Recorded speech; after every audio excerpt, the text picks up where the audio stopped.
دیکھیں نا جنت البقیع،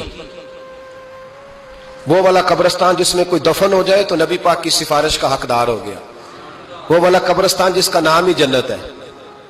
وہاں نا ایک یہودی اپنے جانور باندھا کرتا تھا، تو سرکار ایک دن اس طرف گئے تو واپس آئے، حضرت عثمان غنی قریب کھڑے تھے، نبی کریم صلی اللہ تعالی علیہ وسلم نے فرمایا عثمان اس جگہ کی طرف ذرا چکر لگانا، جگہ بڑی اچھی ہے۔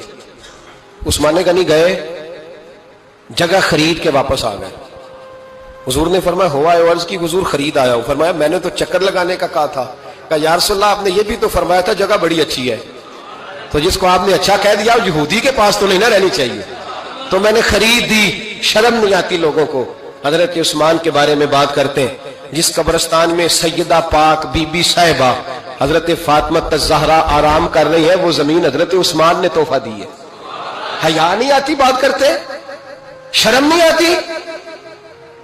یہ صدقہ سیدہ فاطمہ کا ہی ہے، انہی کے لیے اللہ نے تحفہ دیا، اور اس کے پیسے حضرت عثمان غنی نے ادا کیے۔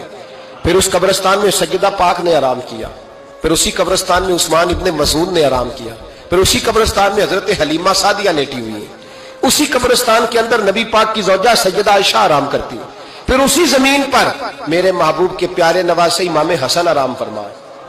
حضرت عثمان غنی رضی اللہ تعالیٰ عنہ کے بارے میں بات کرتے تیری زبان نہیں کانپتی؟ ان کو بات کرتا ہے جن کے تحفے اہل بیت نبوت نے قبول فرمائے، اور وہاں آرام کرنا انہوں نے پسند کیا، اتنا بڑا جرت بند ہو گیا تو۔ حضرت سیدنا عثمان غنی رضی اللہ تعالیٰ عنہ سخاوت کی تو کمال کر دیا حضرت عثمان غنی، اور پھر ضرورت سے زیادہ پیسے دے کے۔ وہ کنویں کی بات بڑی معروف ہے، میں نے بس اشارہ کرنا ہے، نبی پاک نے بھی اعلان کیا تو بڑا ہی اعلان کر دیا، فرمایا وہ میٹھے پانی کا کنواں ہے، قبضہ یہودی کا ہے، جو بندہ خرید کر وقف کرے گا نا اسے کیا ملے گا؟ تو حضور نے فرمایا میری جیب میں جنت کی ٹکٹ ہے، میں اسے جنت دے دینی۔ یہ ہے عرض جنت، یہ طیبہ کی زمین ہے، جنت بھی یہی، مال کے جنت بھی یہی ہے، جنت لے لے مجھ سے، لے لے۔ حضرت عثمان غنی گئے، اس کو کہا بھئی کنواں میرے ہاتھ بیچ دے۔ کنویں کی قیمت تھی 500-700 دینار، تو حضرت عثمان 500-600 دینار کل کنویں کی قیمت تھی۔ جناب عثمان غنی گئے، یہودی کو پتا تھا کہ یہ خریدنا چاہتے ہیں، فرمایا یار یہ کنواں بیچ دو۔ کہنے لگا نہیں بیچنا۔ فرمایا قیمت منہ مانگی، کہنے لگا قیمت میری مرضی کی۔ کہا تمہاری مرضی کی؟ اپنی اپنی اوقات ہوتی ہے نا قیمت لگانے کی، تمہاری مرضی کی۔ کہنے لگا میری شرط ہے میں ایک دن کے لیے کنواں دوں گا، ایک دن میں ایک دن آپ۔ فرمایا یہ بھی منظور ہے۔ کتنے پیسے؟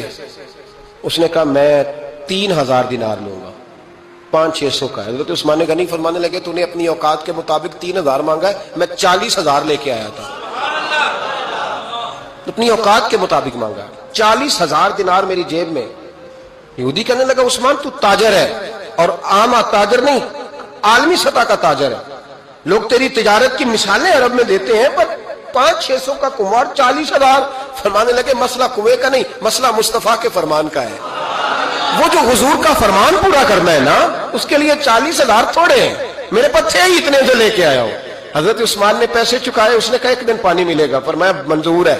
وہ ایک دن بیچا کرتا تھا پانی، حضرت عثمان نے اعلان کر دیا جو میرا دن ہے نا فری پیو، اپنے بھی پیو بیگانے۔ حضرت عثمان غنی رضی اللہ تعالیٰ عنہ فرماتے ہیں کہ میں نے پہلے بھی میں بڑا تاجر تھا، لیکن جب سے مصطفیٰ کے نام پر خرچ کرنا شروع کیا، پھر کہاں کہاں سے آیا کب، اور بڑی سیانی بات فرماتے ہیں، آپ فرماتے ہیں میں کلمہ پڑھنے سے پہلے تجارت کو وقت زیادہ دیتا تھا، اور مسلمان ہونے کے بعد میں نے تجارت کو ٹائم تھوڑا دیا، پر اللہ نے روزی مجھے زیادہ عطا فرمائی۔